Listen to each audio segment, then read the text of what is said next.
അതിൽ കൃത്യമായിട്ട് ഇപ്പോൾ കേരളത്തിന്റെ പൊതുസമൂഹത്തിനും മാധ്യമങ്ങൾക്കും മുഴുവൻ ആളുകൾക്കും CPM-ന്റെ സഹയാത്രികർക്കും സഹപ്രവർത്തകർക്കും അടക്കം വ്യക്തമായിട്ടുള്ള കാര്യങ്ങൾ ഇപ്പോൾ പുറത്തു വന്നല്ലോ. പോലീസ് റിപ്പോർട്ട് തന്നെ ഇവിടെ യൂത്ത് ലീഗിന്റെ ഒരു പ്രവർത്തകനെതിരെ ആക്ഷേപം വരികയും അയാൾ സ്വയമേ പോലീസിന്റെ മുമ്പിൽ പോയി അദ്ദേഹത്തിന്റെ മൊബൈൽ സറണ്ടർ ചെയ്യുകയും ഇതിനെ അന്വേഷിക്കണമെന്ന് ആവശ്യപ്പെടുകയും പോലീസ് അക്കാര്യത്തിൽ അന്വേഷണം നടത്താതെ വരികയും അത് കഴിഞ്ഞ് അദ്ദേഹം സ്വയമേ ഹൈക്കോടതിയുടെ മുമ്പിൽ പോയി കോടതി ഇടപെടുമ്പോഴാണ് പോലീസ് ഒരു റിപ്പോർട്ട് കൊടുക്കുന്ന സാഹചര്യം ഉണ്ടാകുന്നത്.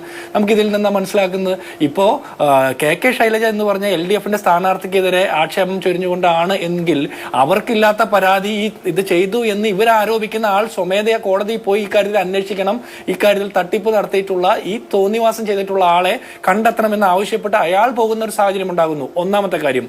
രണ്ടാമത്തത്, വടകരയിലെ തെരഞ്ഞെടുപ്പുമായി ബന്ധപ്പെട്ട് തുടക്കം മുതൽ അവസാനം വരെ CPM-ന്റെ ഭാഗത്ത് നിന്ന് എടുത്തിട്ടുള്ളത് മുഴുവൻ വ്യാജമായിട്ടുള്ള ആരോപണങ്ങളും ആക്ഷേപങ്ങളുമാണ്.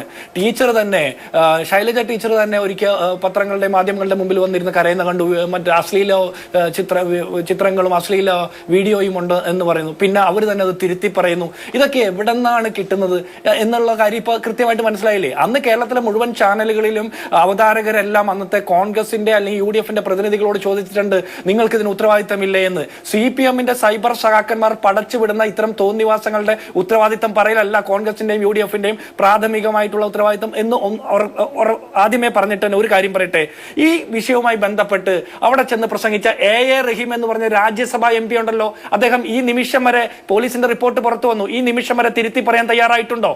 ഷാഫിയെ വർഗീയ വിഷം എന്നല്ലേ പറഞ്ഞത്? യഥാർത്ഥ വർഗീയ വിഷം CPM പാലും തേനും കൊടുത്ത് വളർത്തുന്ന ആളുകളാണ് എന്നുള്ള കാര്യത്തിൽ സംശയമൊന്നും വേണ്ട. KK ലതിക എന്ന് പറഞ്ഞ മുൻ MLA ഇത് ഷെയർ ചെയ്യുന്നു. അതുപോലെ തന്നെ ഇവരുടെ സന്തത സഹചാരികളായിട്ടുള്ള എഴുത്തുകാര്, സാമൂഹ്യ പ്രവർത്തകര്, സാംസ്കാരിക നേതാക്കന്മാര്, അങ്ങനെ ഒരുപാട് ആളുകൾ ഷെയർ ചെയ്യുന്നുണ്ട്. ചരിത്ര പണ്ഡിതൻ എന്നൊക്കെ ഇവർ അവകാശപ്പെടുന്ന പ്രൊഫസർ KN ഗണേഷ് അദ്ദേഹമൊക്കെ അത് തിരുത്തുന്ന സാഹചര്യം നമ്മൾ കണ്ടോ? ഞങ്ങൾക്ക് തെറ്റ് പറ്റിപ്പോയി എന്ന് പറയുന്ന സാഹചര്യം നമ്മൾ കണ്ടോ? ഇവരൊക്കെയാണ് ഈ കേരളത്തിലെ വിദ്യാർത്ഥികളെ ചരിത്രം പഠിപ്പിക്കുന്നത് അല്ലെങ്കിൽ പഠിപ്പിച്ചിരുന്നത് എന്ന് പറയുമ്പോൾ എത്രത്തോളം ഗതികെട്ട അവസ്ഥയിലാണ് നമ്മുടെ വിദ്യാർത്ഥികൾ പോകുന്നത്. ഒന്നാമത്, ദീപ നിശാന്തിനെ പോലെയുള്ള ആളുകൾ, എഴുത്തുകാർ ഇതൊക്കെ ഷെയർ ചെയ്യുന്നു. ഷാഫി പറമ്പിൽ ജയിച്ചാൽ അത് വർഗീയതയുടെ വിജയമാണെന്ന് അവർ പറയുന്നു. എന്ത് രാഷ്ട്രീയ ബോധ്യത്തിന്റെ അടിസ്ഥാനത്തിൽ അത് പറയുന്നത്? ഞാൻ ഒരു കാര്യം കൂടി ചോദിക്കട്ടെ മാധു, കേരളത്തിലെ മുസ്ലിങ്ങൾ അല്ലെങ്കിൽ ഇന്ത്യയിലെ മുസ്ലിങ്ങൾ മുസ്ലിം ഇതര ഇസ്ലാം ഇതര സ്ഥാനാർത്ഥികൾക്ക് വോട്ട് ചെയ്താൽ മാത്രമേ അവരുടെ മതേതരത്വം തെളിയിക്കാൻ പറ്റൂ എന്നുള്ള ഗതികേടിലേക്ക് അവരെ കൊണ്ടുചെല്ലുന്നത് CPM ആണ്. CPM-ന്റെ മതേതര ബോധം എന്ന് പറഞ്ഞാൽ സ്യൂഡോ സെക്യുലർ കാഴ്ചപ്പാടാണ്. ഒരു സംശയം വേണ്ട, ഇക്കാര്യത്തിലും അത് പുറത്തു വന്നില്ലേ? ഇവിടെ പോലീസ്, ആഭ്യന്തര വകുപ്പിന്റെ റിപ്പോർട്ട്, പോലീസ് റിപ്പോർട്ടൊക്കെ കൃത്യമായിട്ട് ഇങ്ങനെയാണ് ഹൈക്കോടതിയുടെ മുമ്പിൽ കൊടുക്കാൻ പോകുന്നതെന്ന് മുൻകൂട്ടി കണ്ടുകൊണ്ടാണ് MV ജയരാജൻ എന്ന് പറഞ്ഞ കണ്ണൂരിലെ സ്ഥാനാർത്ഥി പറയുന്നത്. ഇവരുടെ സൈബർ സഹാക്കന്മാരെ തള്ളി പറഞ്ഞുകൊണ്ട് അഭിപ്രായം പറയുന്നത് നമ്മൾ കണ്ടില്ലേ? ഇവരുടെ അമ്പാടിമുക്ക് സഹാക്കൾ എന്ന് പറയുന്ന Facebook പേജിലാണ് അത് ആദ്യം വരുന്നത്. അവരെ വിളിച്ച് അന്വേഷിക്കണ്ടേ? ഇവിടെ ആരെങ്കിലും ഒരു വാട്സപ്പിലോ ഫേസ്ബുക്കിലോ എന്തെങ്കിലും ഫോർവേഡ് ചെയ്താൽ, ലൈക്ക് ചെയ്താൽ, അതിന്റെ പേരിൽ മുഖ്യമന്ത്രിക്കെതിരെ ആക്ഷേപം ഉണ്ടായാൽ അതിന്റെ പേരിൽ കേസെടുത്ത് അറസ്റ്റ് ചെയ്യുന്ന, വിദേശത്ത് പോയി വരെ അറസ്റ്റ് ചെയ്യാൻ ആർജവം കാണിക്കുന്ന പോലീസ് കേരളത്തിന്റെ സൈബർ ഡോമിന് എന്തുകൊണ്ടാണ് ഈ കാഫിർ പ്രയോഗം നടത്തിയ, ഇത് ആസൂത്രണം ചെയ്ത ആളുകളെ കണ്ടുപിടിക്കാൻ പറ്റാത്തതെന്നുള്ള ഉത്തരം പറയണ്ടേ? ഒരു കാര്യം ശ്രദ്ധിക്കേണ്ടത്, ഇപ്പോൾ LDF-ന്റെ പ്രതിനിധി ആർഷോ കുറെ കാര്യങ്ങൾ പറഞ്ഞു. ഞാൻ ചോദിക്കുന്നത്, ആർഷോ പറഞ്ഞ ആക്ഷേപങ്ങളൊക്കെ കേരളത്തിന്റെ പൊതുസമൂഹത്തിന് മുമ്പിൽ ഉണ്ടല്ലോ. ഈ ആക്ഷേപങ്ങളിൽ CPM-ന്റെ ആളുകൾക്ക് അല്ലെങ്കിൽ LDF-ന്റെ സ്ഥാനാർത്ഥിയായിട്ടുള്ള ശൈലജയ്ക്കോ അല്ലെങ്കിൽ അവരുടെ ഇലക്ഷൻ ഏജന്റ് ആയിട്ടുള്ള ആളുകൾക്കോ പരാതിയില്ലേ? നിങ്ങൾ പരാതി കൊടുത്തോ? പരാതി കൊടുത്തിട്ട് എന്ത് നടപടിയാണ് കേരളത്തിലെ ആഭ്യന്തര വകുപ്പ്, പോലീസ് സ്വീകരിച്ചത്? ഒന്നുമല്ലെങ്കിൽ 2 മണിക്കൂർ മുമ്പ് കോട്ടയത്ത് തമ്മിത്തല്ലിയ പോലീസുകാരെയോ മാല മോഷ്ടിക്കാനോ മാങ്ങ മോഷ്ടിക്കാനോ ലഹരിക്കടത്ത് നടത്താനോ അശ്ലീല പ്രദർശനം നടത്താനോ നടക്കുന്ന പോലീസുകാരെങ്കിലും ഈ പണിയെങ്കിലും ഏൽപ്പിക്ക്. കേരളത്തിലെ ആഭ്യന്തര വകുപ്പിന്റെ പൂർണ്ണ പരാജയമല്ലേ ഇത്തരം ആക്ഷേപങ്ങൾ? LDF-ന്റെ പ്രതിനിധി ഒരു ചാനലിൽ വന്നിരുന്ന് പറഞ്ഞിട്ടും ഇലക്ഷൻ കഴിഞ്ഞ് ഇത്രയും നാളായിട്ടും ഇത്തരം തോന്നിവാസം ചെയ്ത ആളുകളെ കണ്ടെത്താൻ പറ്റിയില്ലെങ്കിൽ പിന്നെ എന്തിനാ പണ്ട് മോൻസൺ മാവുങ്കലിനെ കൂട്ടി പങ്കെടുപ്പിച്ചുകൊണ്ട് സൈബർ ഡോമിന്റെ വലിയ പരിപാടികളൊക്കെ നിങ്ങൾ നടത്തിയത്? കേരളത്തിൽ അത്യാധുനിക സംവിധാനങ്ങളുള്ളതാണ് കേരളത്തിലെ സൈബർ പോലീസിന്റെ സുരക്ഷാ സംവിധാനങ്ങൾ, അന്വേഷണ സംവിധാനങ്ങൾ എന്നൊക്കെയല്ലേ നിങ്ങൾ പറയുന്നത്? അപ്പോൾ ഇതൊക്കെ പരാജയമാണെന്ന് ഒന്നുകിൽ നിങ്ങൾ സമ്മതിക്കണം, അല്ലെങ്കിൽ നിങ്ങൾ പറയുന്നത് കള്ളമാണെന്ന് പറയണം. ഇനി രണ്ടാമത്തത്, കാഫിർ എന്ന് വിളിച്ചു എന്ന് ആക്ഷേപിക്കപ്പെടുന്നത് ശൈലജയാണ്, KK ശൈലജയെ. ആ KK ശൈലജയ്ക്ക് അങ്ങനെ ഒരു ആക്ഷേപം നേരിട്ടതിൽ പരാതിയില്ലേ? KK ശൈലജ പരാതി കൊടുത്തില്ലല്ലോ. LDF-ന്റെ ആരെങ്കിലും പ്രതിനിധികൾ പരാതി കൊടുത്തോ? പരാതി കൊടുത്തില്ല എന്ന് മാത്രമല്ല, ഇവിടെ പരാതിക്ക് കാരണക്കാർ കുറ്റക്കാരനെന്ന് നിങ്ങൾ പറഞ്ഞ ആളാണ് പോലീസ് സ്റ്റേഷനിൽ പോകുന്നത്, നിങ്ങൾ അങ്ങനെ ആക്ഷേപിച്ച ആളാണ് കോടതിയിൽ പോകുന്നത്. എന്നിട്ട് അയാൾ പോയി അയാൾക്ക് അനുകൂലമായിട്ടുള്ള ഒരു വിധി മേടിക്കുമ്പോൾ എന്നിട്ടും നിങ്ങൾ പറയുകയാണ് ഇത് UDF-ന്റെ ഫാക്ടറിയിലാണെന്ന്. അത് നമ്മൾക്ക് അംഗീകരിക്കാൻ, പൊതുസമൂഹത്തിന് സാമാന്യ ബോധമുള്ളവർക്ക് അംഗീകരിക്കാൻ സാധിക്കുമോ? ഇനി രണ്ടാമത്തത്, താങ്കൾ ആർഷ പറഞ്ഞൊരു കാര്യമുണ്ട്. ആരാണ് ഈ കാര്യങ്ങളൊക്കെ സൃഷ്ടിക്കുന്നത്?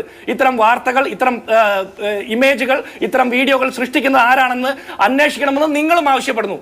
ആർഷോ, നിങ്ങൾ ഈ ചർച്ച കഴിയുമ്പോൾ കേരളത്തിലെ DGP-യോട് ആവശ്യപ്പെടണം, ഈ കാഫിർ പരാമർശം നടത്തിയതുമായി ബന്ധപ്പെട്ട അന്വേഷണം നടത്തണം, നടപടി സ്വീകരിക്കണം എന്ന് ആവശ്യപ്പെടാൻ ധൈര്യമുണ്ടോ? അങ്ങനെ ധൈര്യമുണ്ടെങ്കിൽ നിങ്ങൾ ഈ പറയുന്നതിൽ ആത്മാർത്ഥമുണ്ടെന്ന് ഞങ്ങൾ പറയാം. അല്ലാതെ യൂത്ത് ലീഗിന്റെ ഒരു പ്രവർത്തകനെതിരെ നിങ്ങൾ ആക്ഷേപം ചൊരിഞ്ഞപ്പോൾ യൂത്ത് ലീഗ് 10 ലക്ഷം രൂപ പാരിതോഷികം പ്രഖ്യാപിച്ചു.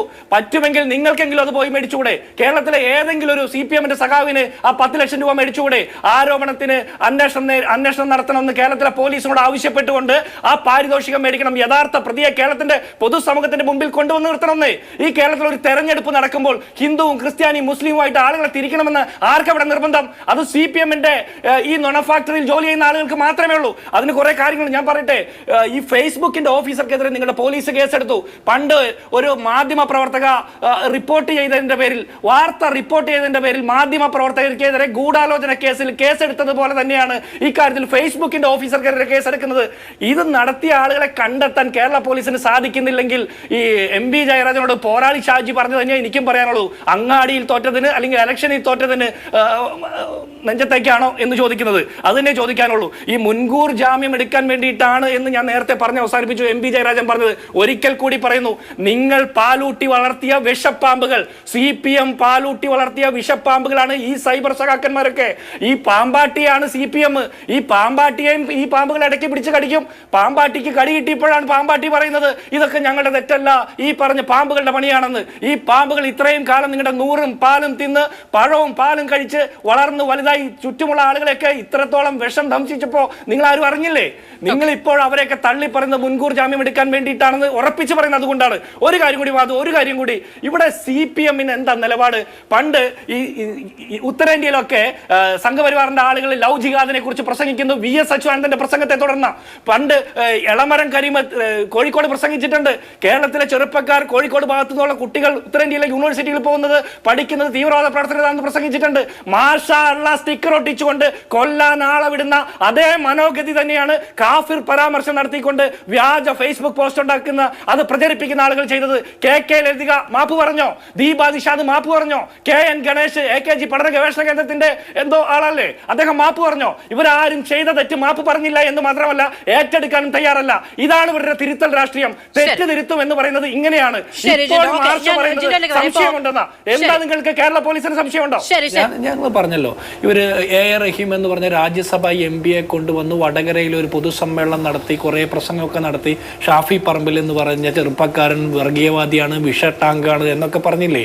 ഞങ്ങൾ തിരിച്ചതുപോലെ ഒരു പരിപാടി നടത്തി തിരിച്ച് AR റഹീം അതുപോലെ ഒരു വർഗീയവാദിയാണെന്ന് ഞങ്ങൾ പറഞ്ഞില്ലല്ലോ. അപ്പൊ ഞങ്ങൾ ഉദ്ദേശിക്കുന്ന അവിടുത്തെ മനുഷ്യരെ തമ്മിൽ തല്ലിക്കാൻ വേണ്ടിയിട്ടല്ല, ജാതിയുടെയും മതത്തിന്റെയും പേരിൽ. ഈ പറഞ്ഞ മുഴുവൻ പരാതിയും ഈ ചർച്ചയിൽ ഞാൻ പറയുന്നതും ആർഷ പറയുന്നതും ഉൾപ്പെടെയുള്ള മുഴുവൻ പരാതികളും KK ശൈലജയുടെയും ഷാഫി പറമ്പിലിന്റെ അടക്കം മുഴുവൻ ആളുകളുടെയും പരാതികൾ അന്വേഷിച്ച് നടപടി കൃത്യസമയത്ത് എടുക്കേണ്ടതാര കേരള പോലീസാ. അതുകൊണ്ടാണ് ഞങ്ങൾ മാർച്ച് നടത്തുന്നത്, അതുകൊണ്ടാണ് ഞങ്ങൾ പ്രതിഷേധിക്കുന്നത്. ഇതൊന്നും നടത്താതെ പോകുന്നതിന്റെ ഉത്തരവാദിത്തം പോലീസിന് മാത്രമല്ല, പോലീസിനെ ഭരിക്കുന്ന പാർട്ടിക്ക് കൂടിയാണ്. പോലീസ് ആരെ സംരക്ഷിക്കുന്നത്? എന്തായാലും കോൺഗ്രസിനെ ആയിരിക്കില്ലല്ലോ, UDF-നെ ആയിരിക്കില്ലല്ലോ. പോലീസിന് ഇവിടെ ഒളിച്ചു കളിക്കാനും സംരക്ഷിക്കാനുള്ളത് അവർക്ക് നേതൃത്വം കൊടുക്കുന്ന, അവരെ ഭരിക്കുന്ന പാർട്ടിക്ക്, ആഭ്യന്തര വകുപ്പ് ഭരിക്കുന്ന പാർട്ടിയുടെ നേതാവിനെ അവരുടെ പാർട്ടിയുമാണ്. അപ്പോൾ ആ കാര്യത്തിൽ ഒരു സംശയം വേണ്ട. എൻ്റെ ചോദ്യം ഇത്രയാണ്.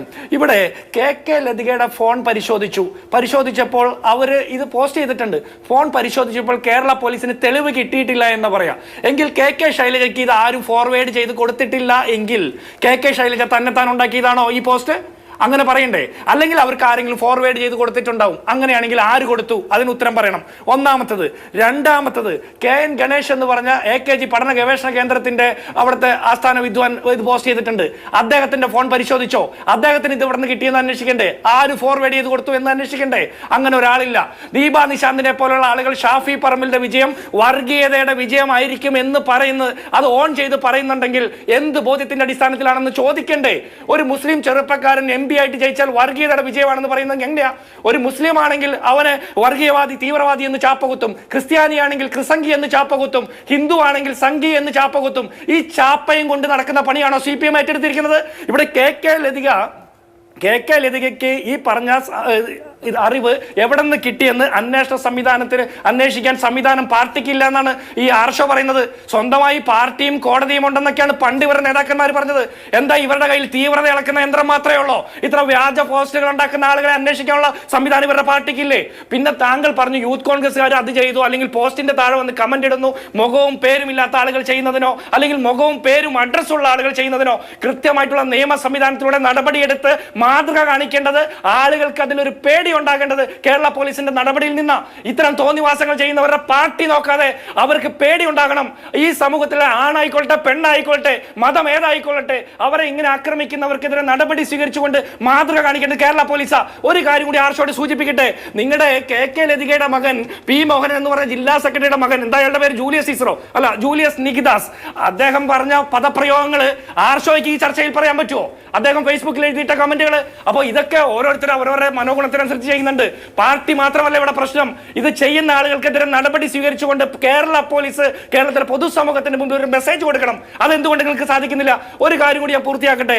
ഇവിടെ BJPയുടെ പ്രതിനിധി പറയുന്നത് UDFും LDFും നടത്തിയ വർഗീയത എന്ന് പറയുന്നു. വർഗീയതയെ കുറിച്ചിട്ട് BJPയുടെ പ്രതിനിധി നാളിതുവരെ കേട്ടിട്ടില്ല അത്രേ. നിങ്ങളുടെ പ്രധാനമന്ത്രി നരേന്ദ്രമോദി ഈ തെരഞ്ഞെടുപ്പിൽ ഉടനീളം പ്രസംഗിച്ചത് എന്താ? വികസന നേട്ടങ്ങളാണ് പ്രസംഗിച്ചത്. വർഗീയതയും വിഷവും വിദ്വേഷവും മാത്രമാണ് പ്രസംഗിച്ചത്. എന്തിനു വേണ്ടിയിട്ടാ? ജയിക്കാൻ വേണ്ടിയിട്ട്, ഒരു ഭരണത്തിലേക്ക് കടക്കാൻ വേണ്ടിയിട്ട് ഈ രാജ്യമെമ്പാടും നടന്ന് വർഗീയത പ്രസംഗിക്കുന്ന പ്രധാനമന്ത്രി നരേന്ദ്രമോദിയുടെ പാർട്ടിയുടെ നേതാവ് വന്നിരുന്ന് ഇവിടുത്തെ കോൺഗ്രസ്സുകാരെയും UDFുകാരും അല്ലെങ്കിൽ CPMകാരെയും കുറ്റം പറയുന്നതിന് മുമ്പ് ആദ്യം ഒന്ന് കണ്ണാടി നോക്കുന്നത് നല്ലതാ.